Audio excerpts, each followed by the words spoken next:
Cogirl. Girls, pardon. Il y a un S à la fin du titre.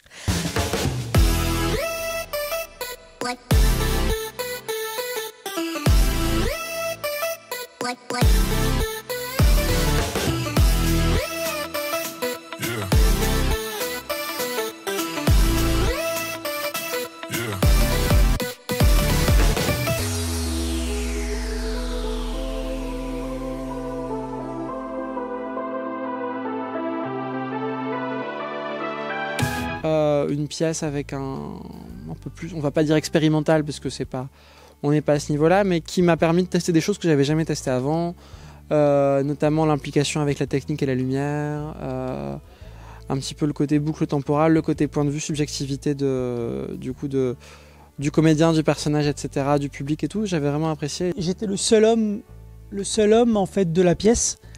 Et c'était voilà. En fait, c'est le fait d'avoir beaucoup de texte et d'être quasiment tout le temps sur scène. C'est ça que j'ai pas eu l'habitude de faire depuis que je fais du théâtre. Et c'est vrai que savoir tenir sur la longueur, c'est pas si simple que ça. Par contre, une fois qu'on y arrive, c'est jouissif en fait. Tout ce qui est l'esprit, l'éclairage, la musique et tout, c'est très intelligent. J'aime bien penser que la technique doit être au service de la mise en scène. Au lieu de juste faire des noirs où les comédiens se mettent en place et tac, on rallume les lumières, non, ils se placent dans la pénombre et tout, avec des changements de lumière et tout. Et il y avait vraiment un vrai travail de lumière et de musique qui accompagnait la mise en scène de Vincent, qui est une mise en scène un peu moderne en fait. La musique était vraiment très importante. En fait, à chaque fois, on avait une scène qui était racontée par différents points de vue. Et chaque point de vue, quand cette scène surjouait, avait une musique particulière et une ambiance lumineuse particulière aussi. Et du coup, pour le coup, c'était une pièce où la musique était vraiment primordiale. Très sympa, du coup, en tant que technicien, de bosser sur ce genre de mise en scène. On peut se permettre de dire, bah tiens, cette lumière-là, si on l'allume, ça veut dire que... Et du coup, on donne du sens. C'est pas juste, on allume en rouge, parce que le rouge, c'est rigolo. Tout a du sens. Les lumières du bar qui s'allumaient que dans les souvenirs, et pas dans le présent. Alors, la moitié des spectateurs n'ont pas capté ça, mais nous, on avait ce fait de se dire, bah ouais, on a des marqueurs visuels, on a des choses, et c'est ultra plaisant de bosser du coup en technicien sur ce genre de pièce. En fait, sur cette pièce-là, il y a un moment qui se passe dans le noir. Non seulement dans le noir, mais chaque comédien a une petite lampe qui devait être allumée au moment de sa réplique. Et donc il fallait vraiment pas se gourer, et ça a été un gros travail de mise en scène, et surtout pour les comédiens pour retenir et s'astreindre à vraiment respecter ce qu'on avait fixé ensemble. Donc voilà, ça m'avait marqué en mise en scène. La loupiote, en fait, à chaque représentation, je vérifiais bien qu'elle était à sa place sous le bar, là où je devais me trouver. Et dans cette représentation-là, je ne sais pas pourquoi, j'ai pas fait la vérification avant de commencer. Et au moment d'arriver de cette scène-là, pas moyen, à tâtons, avec ma main, pas moyen de retrouver la loupiote qui se trouvait sur le bar. Et je sais pas, un moment de panique en fait, parce que juste avant de commencer la scène, je me suis dit, j'ai pas vérifié. Et en fait, je me suis emmêlée toute seule, la panique est montée, et en fait, la loupiote se trouvait exactement à l'endroit où elle devait se trouver.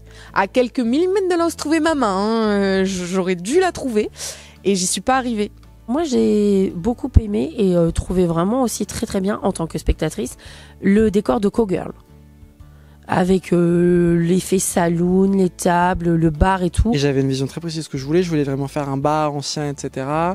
Et donc j'avais plusieurs pistes, et en ressourcerie en Belgique, j'ai trouvé une tête de lit et un pied de lit que j'ai transformé pour en faire un bar. Après, il a fallu pour le plateau trouver un autre bois, le teinter de la bonne couleur pour que ça rentre bien, etc. J'ai un petit peu bidouillé, j'ai un petit peu merdouillé aussi parce que le bois était très dur et donc ça ne se coupait pas forcément du bois ancien comme on voulait. Mais du coup, je trouve que le visuel sur ce bar rend très bien. Et les costumes aussi étaient magnifiques. Donc franchement là, je trouve que c'était vraiment hyper travaillé, on était vraiment dedans, on était vraiment au Far West, au salon. Alors j'ai fait quelques costumes, je supplée de temps en temps quand il manque un petit truc en dernière minute. Le seul truc que j'ai fait, je pense, en entier, c'était un pantalon Un pantalon style pantalon jupon de femme, etc. Qu'on mettait dans le temps. Je voulais qu'Armelle à un moment se cache le visage dans sa robe. Et je me suis dit, le but c'est que ce soit un peu ridicule. Elle soulève sa robe, elle soulève sa robe, il faut qu'on voit des trucs marrants. Donc la robe fleurie, hein, rose, avec le grand chapeau façon un peu famille Ingalls. Et aussi, surtout, le pantacourt dessus qui permettait à un moment de soulever la robe en public et en avant-scène, ce qui faisait toujours beaucoup rire. Et du coup, donc j'avais ce petit pantalon en entier avec des élastiques et tout, et puis du coup une dentelle que j'avais récupérée sur un autre truc à moi. Donc c'est le seul costume que j'ai fait vraiment en entier, et voilà, j'étais content.